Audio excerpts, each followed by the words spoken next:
I'm here with Professor Hugh White, Professor of Strategic Studies at the Australian National University and a visiting fellow at the Lowy Institute. The Professor has recently released a book devoted entirely to China. Professor, first of all, can I ask, have you visited China in the last 10 years? When was the visit? And what were your impressions of what China has accomplished in that period? Well, I first visited China over 20 years ago, and I've visited fairly regularly since then. The last time I visited China was a couple of years ago now.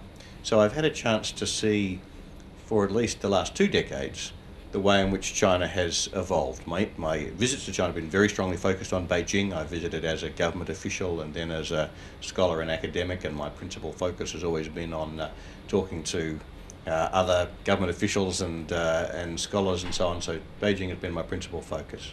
I do think, and I argue in the book, that the economic transformation of China is one of the most remarkable events in global affairs for a century or 2 centuries, that it marks a really fundamental redistribution of power in the region, and a lot of what the book is about is how the United States in particular should respond to that. I think overall China's performance in managing the stresses of the global financial crisis have been very impressive.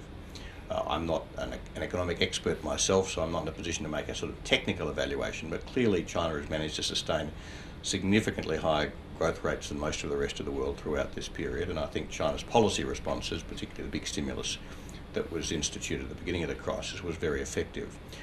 Obviously, there are some significant economic factors in China at the moment, some concerns about things that might slow the economy down, but I must say I think the underlying trends in China's economy are very strong.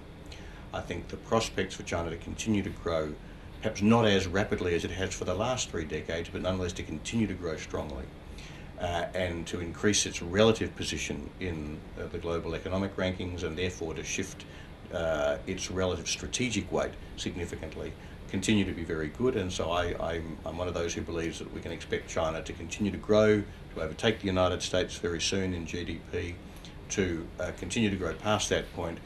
And the estimates that some people make that China's economy could be double the size of America's within a few decades seem to me to be at least credible, ones that need to be taken seriously. Now, I don't believe that China has expansionist territorial aspirations, and I think it's perfectly reasonable that China should seek to defend its own position in contested territorial issues, such as in the South China Sea. I don't think that shows that China has expansionist territorial ambitions. But I do think China is, like any country is through history, as its power grows, I think it becomes ambitious to be a more influential power. In particular, I think for China, with its history of leadership in the Asia Pacific, I think it's very natural and understandable that China should seek a bigger leadership position in Asia as its power grows. And I don't think there's any reason why the rest of Asia should necessarily be concerned about that. It depends, of course, on exactly how that leadership aspiration evolves, what it means, how it's managed, and so on. My argument in my book, The China Choice, is that the United States and the rest of us in Asia should accept that China, as its power grows, will play a bigger role in Asia, but that China should also accept that it's not going to be in a position to dominate Asia. It should be willing for the United States to continue to play a strong role in Asia, and for that matter, other major powers like China and like India and Japan. And my view is that the US and China in particular should be willing to share power, to treat one another as equals. So China will play a bigger role in Asia, the United States will play a smaller role in Asia, but they both remain very significant players. I do think the United States has a very significant role to play in Asia-Pacific security. I think the US role in Asia has contributed to stability in the Western Pacific in the past, and I think particularly in the 40 years since the end of the Vietnam War, I think the United States has been a very valuable leader of the region. However, I do think that that the United States should also play a significant role in Asia in future. I think it's very important the United States continues to be engaged.